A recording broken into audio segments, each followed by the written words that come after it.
നമ്മൾ ഈ വെഞ്ഞാറമൂട് ആ ഭാഗത്തൊക്കെ ഈ വൈഡൂര്യ ഖനനമുള്ള സ്ഥലമുണ്ട്. അവിടെ എല്ലാം ആദ്യം കാണുന്ന ധാരയാണ്. എന്ന് വെച്ചാൽ മണ്ണിനൊരു ചെറിയ ഇളക്കം, അതിലെ മണ്ണിനുള്ള ചെറിയ നിറവ്യത്യാസം. അപ്പോൾ ഇത് മനസ്സിലാക്കുന്നവർക്കറിയാം ഇതിൻ്റെ പിന്നാലെ യാത്രയാണ്. ഇത് ഏറ്റവും അവസാനം എൻഡിൽ നമ്മൾ ചെന്ന് നിൽക്കുന്ന സമയത്ത് ചിലപ്പം ഒന്നും കാണില്ല. നമ്മൾ ഈ വൈഡൂര്യ ഇരിക്കുന്ന സ്ഥലം എന്ന് വെച്ചാൽ വേക്കൻ്റ് ആയിരിക്കും.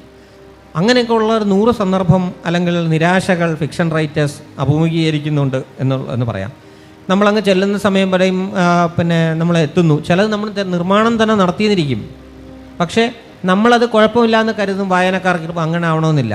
അതിൻ്റെ നിരാശകൾ നമ്മളില്ല അത്രയും നല്ലതാവണമെന്നില്ല എന്നുള്ള വേദനയിൽ നമ്മൾ എഴുതുന്ന സാധനം വായനക്കാർ അതിൻ്റെ അടരുകൾ കണ്ടെത്തി മുമ്പോട്ട് പോകുന്നൊരു സാധനം. ഇങ്ങനെ വരുന്നൊരു വലിയ പിന്നെ സംഘർഷങ്ങൾ എപ്പോഴും ഈ ഫിക്ഷൻ റൈറ്റേഴ്സിൻ്റെ മുമ്പിലുണ്ട്.